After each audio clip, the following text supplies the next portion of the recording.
dernière fois, on a parlé de Bill Hwang et de ses 20 milliards de pertes à Wall Street. Aujourd'hui, on va aller un petit peu moins loin, on va traverser la Manche, on va aller chez nos amis britanniques, chez les Anglais. On va s'intéresser cette fois, pas un homme qui a joué avec la bourse, non, on va plutôt parler d'un filou. Ouais, j'emploie encore le mot filou en 2022, qui a exploité une faille du système et il s'est goinfré. Il s'est goinfré comme jamais. Il a volé plusieurs milliards de dollars aux contribuables européens. Ouais, je parle de nous, de toi, de moi, de ton correspondant allemand à qui tu ne parles plus depuis la classe de première au lycée. Ouais, aujourd'hui on va s'intéresser à Sanjay Shah. Sanjay Shah, c'est un trader anglais qui est né dans les années 70 à Londres, fils de docteur. Il va suivre la même voie que son paternel, se destinant à une grande carrière de chirurgien, il va sauver des vies. Pas du tout, voilà, spoiler alerte, rien de tout ça. Il va abandonner ses études de médecine et il va se diriger vers la finance. Il a commencé à travailler d'abord chez Merrill Lynch, en gros c'est un hedge fund, chez Morgan Stanley et principalement dans ce qu'on appelle le back-office. En gros, le back-office c'est un peu là où on fait des vérifications, des encaissements, des facturations, des commissions, de la comptabilité, tout ce qui est un peu chiant en fait, voilà, faut le dire. Mais c'est essentiel en fait pour faire tourner une banque, donc c'est quand même assez important. Ah oui, et en plus d'être chiant, c'est aussi ce qui rémunère pas des masses, quoi, comparé au front office. Voilà, alors le front office, c'est le total opposé. C'est à peu près ce que tu t'imagines en général lorsque je te parle de banque d'investissement, de hedge fund. C'est un peu les traders qui sont en train de rouler dans des voitures de luxe, qui sont tout le temps sur le desk en train de faire des trades, qui achètent, qui vendent des actions, qui mettent des douilles, c'est tout ce que tu vois dans les films en gros. Donc Sanjay, il va demander à son boss, mais en vrai c'est à qui genre toutes ces voitures, à qui est-ce que ça appartient, les gens en voiture de sport, à chaque fois je passe par le parking je les vois, et son boss va lui répondre, bah en fait c'est au trader du 5e étage quoi.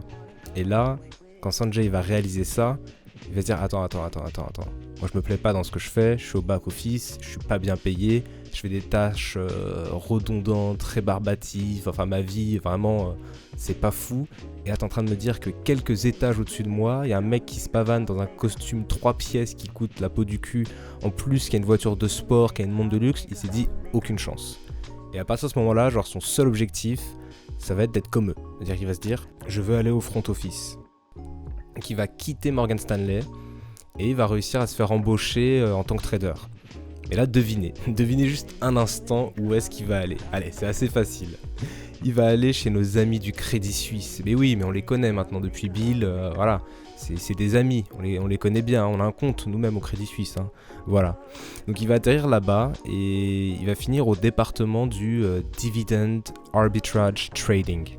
En gros, c'est un peu là où il va faire ses premières armes. Donc là, tu me dis, c'est quoi, genre, c'est beau les mots anglais comme ça, mais à quoi ça correspond ?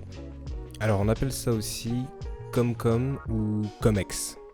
Pour faire simple, c'est un peu le fait de mettre des passements de jambes au fisc. C'est littéralement ça, en fait. C'est-à-dire, en lui réclamant des remboursements de taxes que tu n'as jamais payés sur des dividendes. Ok, je vois, là je t'ai perdu. Tu es en train de dire, mais qu'est-ce qu'il me raconte ? Je comprends rien. Alors, on va commencer simplement.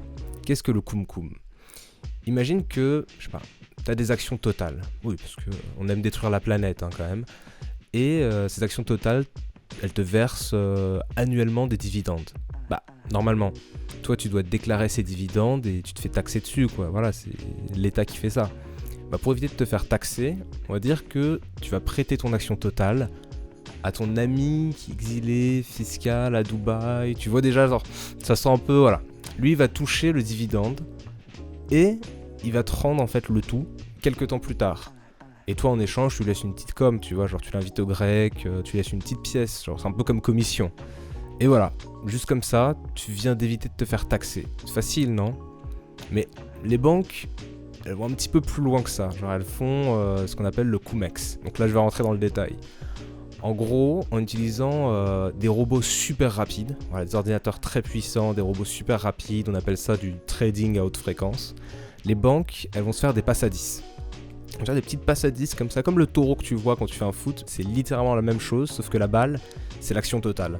En gros, la banque, si elle détient une action, elle va toucher les dividendes, tu vois, et elle va payer la taxe. Mais tous ceux qui se sont fait la passe à 10, qui étaient dans le cercle, et bah, ils vont voir l'administration fiscale de leur pays et ils vont dire ouais mais moi je vais vous demander un remboursement de taxes, alors qu'ils n'ont jamais payé la taxe, vu qu'à ce moment-là, ils n'étaient pas propriétaires de l'action. Et là tu viens de voir toute la subtilité du trading à haute fréquence. Ça va tellement vite, les banques échangent tellement vite l'action, que on peut plus rien suivre en fait. C'est aussi simple que ça, et t'imagines bien que Micheline à la compta du fisc, avec son bon vieux Windows 98, elle voit rien, mais rien du tout. Et hop, ni vu ni connu, c'est comme ça que tu viens d'arnaquer le fisc. Maintenant que tu as la théorie, on va retourner un peu voir notre ami Sanjay, qui a bossé quelques années au Crédit Suisse, puis il va aller chez Rabobank, et tu connais la suite, 2008, voilà, crise des subprimes, la fête est finie, tout le monde dehors. Donc là, il faut se dire qu'on a un petit peu tout qui s'arrête. La plupart de ses collègues changent totalement de carrière, ils arrêtent la finance, voilà. D'autres se font embaucher dans d'autres banques, mais je crois que tu connais un peu le pattern maintenant.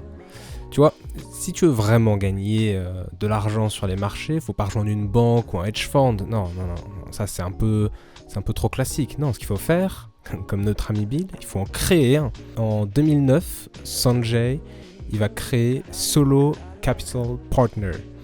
Il va réussir à avoir 500 millions de livres sterling, ce qui est pas ouf, en vrai, genre pour vraiment commencer. Bon, fortune perso, c'est ouf, mais là c'est de l'argent, voilà, qu'il a réussi à emprunter en tout pour vraiment monter son hedge fund. Donc il va se concentrer uniquement sur le COMEX, en repoussant au maximum les limites de la légalité. Il fait des choses, on va dire, pas jolies, et je pense même que certaines banques n'auraient jamais osé faire ça. En quelques années, il va s'enrichir comme jamais.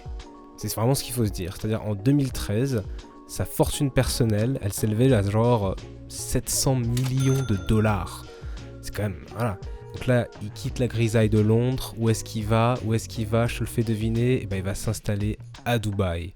Dans une interview, il va dire qu'il a déménagé pour la météo et le lifestyle. Écoute, c'est sûr que une météo à 0% d'imposition, on dit pas non. Voilà, ça me semble assez logique. Donc là, à Dubaï, fast life, c'est la folie des grandeurs. Il achète un yacht, il le trouve pas assez grand. Non, voilà. Donc qu'est-ce qu'il fait ? Il en achète un autre, 2 fois plus grand, et il commence à acheter des propriétés à Londres, à Hong Kong, à New York, à Dubaï, enfin, n'importe quoi. Le mec, vraiment, il vit sa meilleure vie. Mais à partir de 2016, tu vois, c'est un peu commencé à sentir le roussi. Dis-toi que l'Union Européenne, elle a réalisé qu'elle se faisait escroquer. Ouais, je sais, mieux vaut tard que jamais, tu me diras, ça leur a juste pris une dizaine d'années. Et Sanjay se dit, ça sent pas bon, vaudrait mieux commencer un peu à, se faire discret. Et il décide de fermer Solo Capital. Et il a bien fait, parce qu'en 2018, on a une enquête qui sort, les COMEX Files, qui mettent en fait en lumière toute la supercherie, et on se rend compte que Sanjay, il avait genre un réseau tentaculaire à travers le monde entier. Mais vraiment quelque chose de incroyable, insoupçonnable. Et en fait, il a commencé à mettre des douilles. On s'est rendu compte qu'il avait mis vraiment des douilles, mais à tout le monde. Absolument tout le monde. Genre, il avait pris 300 millions d'euros aux contribuables belges, 40 millions aux Norvégiens, 1,5 milliard aux contribuables danois. Donc là, tu vois déjà, c'est ouf, quoi. Il a vraiment escroqué plein de pays. Et tout ça en servant de petites écoles religieuses aux États-Unis pour demander des remboursements en leur nom. De manière générale, il faut savoir que les institutions religieuses, tu vois, elles payent pas vraiment de taxes, donc c'est un peu les cibles parfaites. Et voilà, il a juste utilisé le système comme ça. Moi, j'ai jamais entendu parler d'une école élémentaire qui réalisait 1 milliard de dollars de transactions financières. Voilà, je sais pas pour toi, moi, jamais. Donc là, notre copain Bill, il a le procureur du Danemark, le procureur allemand, les deux, ils veulent sa tête. C'est-à-dire là, ils sont à fond sur lui et ils comptent surtout pas le lâcher. Ils sont en mode, on va t'attraper, on va t'extrader, tu vas rentrer à la maison et on va s'occuper de ton cas. Bien se passer, ne t'inquiète pas. Après, lui, il se défend du mieux qu'il peut en disant qu'il n'est qu'un pur produit du système et qu'il faisait ça, que plein de gens faisaient ça bien avant lui, plein de banques, plein de personnes, que lui, il est uniquement Il a juste uniquement performé à un autre niveau, il a trouvé plus d'astuces, il a trouvé comment exploiter au mieux les failles du système. Mais voilà, ça avait déjà été fait avant, il n'est qu'un pur produit du système. C'est comme ça qu'il se défend. Donc oui, il sert de bouc émissaire, mais bon, il y a quand même d'autres grosses banques qui sont quand même voilà, bien servies et qui sont d'ailleurs dans la sauce la plus totale. Donc, qu'est-ce qui va arriver à Sanjay ? Quand même une justice, enfin un minimum, il va avoir une partie de ses comptes qui vont être gelés. Mais bon, il kiffe quand même à Dubaï, tranquille, tu connais, la vie d'influenceur, on fait du dropshipping, hop là. Et c'est quand même un trader au grand cœur, c'est-à-dire que là, on a surtout parlé de sa facette où il volait aux contribuables des pays européens, mais il a quand même monté une association pour un peu redorer son image qui s'appelle Autism Rock. C'est un peu une organisation caritative qui organise des concerts pour sensibiliser à l'autisme. Et ils n'invitent pas n'importe qui. Ah non, Sanjay, il a invité ses artistes préférés. T'as quand même eu Lenny Kravitz, voilà, Prince qui y sont allés, et Florida. Oui, je sais, t'as pas entendu ce nom depuis le collège, c'est moi non plus. Voilà, je suis tombé sur l'info, je me suis dit c'est pas possible. Nouvelle de dernière minute, news exclusive, ça a été annoncé il n'y a pas longtemps, en juin 2022, voilà, donc il y a quelques mois au moment où j'enregistre ça, que les Émirats Arabes Unis ont accepté l'extradition de notre ami Sanjay. Et oui, et on a quand même le ministre des Affaires étrangères danois qui l'a annoncé sur Twitter avec beaucoup de fierté. Tu sens qu'il est content. Il a dit tu vas rentrer à Copenhague, on va te juger, ça va bien se passer pour toi. Comme quoi, où que tu sois dans le monde, y a bien deux choses auxquelles tu peux pas échapper. C'est bien la mort et le fisc.